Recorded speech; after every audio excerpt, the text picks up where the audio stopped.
Thank you, Jillian, fellow Toastmasters and speech crafters.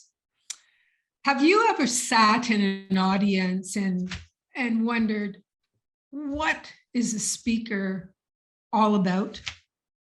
Their purpose, their direction is just a complete mystery. And what do when you come across a speaker that is a mystery? You tune it out. So today we're going to talk about speech purposes. And it's important you consider speech purposes on the onset of creating a speech. You can have a speech that has a general purpose and a specific purpose. And it depends on where you want to go. What is it that you want to portray to your audience? There are 4 things that you should consider. Are you going to inform, entertain, inspire, or persuade your audience?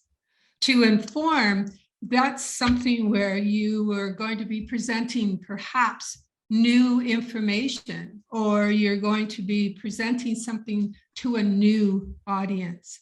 And I think we talked about that in the first session about know your audience. So do you have people who have never listened to your topic before, or do you have people who already know about the topic, but you are presenting new information?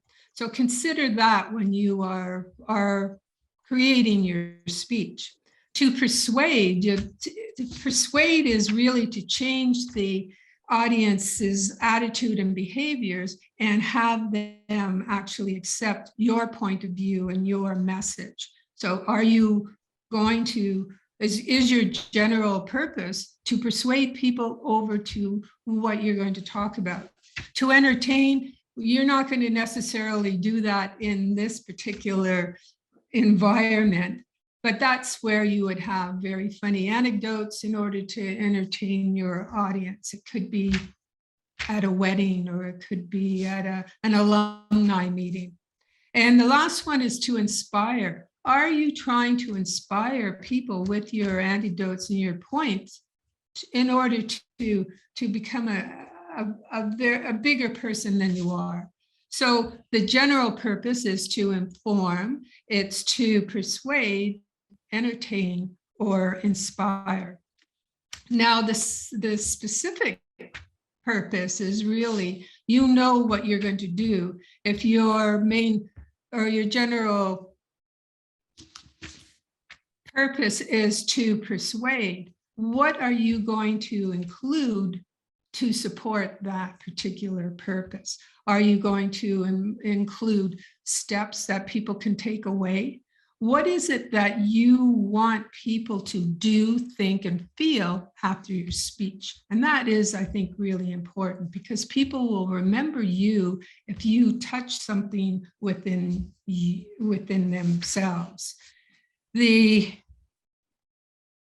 last thing is to create your speech. What is it that you want to do? Your beginning should be coming up and grabbing your audience first. It could be a startling statistic, it could be a story, it could be a quote.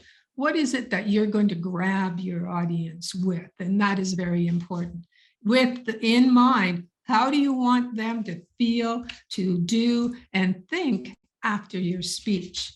The body will have the amount of information that will support your topic or your beginning. So I wouldn't suggest that you have a laundry list of content, because there's an old saying in the speaking world: if you force too much information into your speech, you force your audience out of your speech.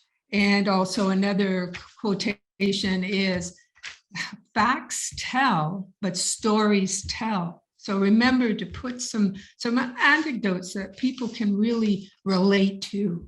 And then at the very end, remind people why they're there, why you would want to accomplish? What are they going to walk away with? And you can actually say at the very beginning, after this session, you will walk away with 5 steps, key steps. So I think that having a purpose to your speeches are important. What are you going to do? Are you going to inform, taking into consideration your audience? Are you going to present something to them? Are you going to persuade people over to your point of view? And that's a little more difficult because you have to give them the evidence that they need to change their minds or change their attitudes. Are you going to inspire? And there are a lot of people who would want to learn more or do more with sustainability, but they have no idea how to do it. So you can inspire them to get the information that they need in order to move forward with that. And to entertain, that's a different thing. We're not going to necessarily have that as our purpose. Now, you may say, well, can you have 2 general purposes? And they recommend that you don't.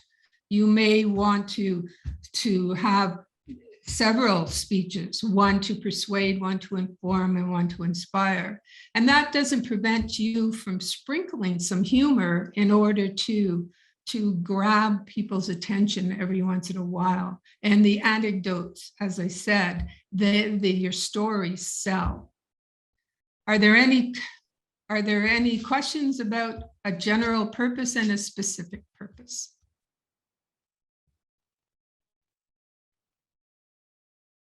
Are you asking? Yes, I'm asking. So does anyone want to raise their hand so I can, well, you can unmute yourself. I will provide a takeaway piece of paper that has all of this information, and I'll make sure that you get it. And I see we're at the red light, Shirley, so I will end my speech right now. Remember, inform, persuade, entertain, and inspire. Back to you, Shirley. Thank you very much, Marilyn.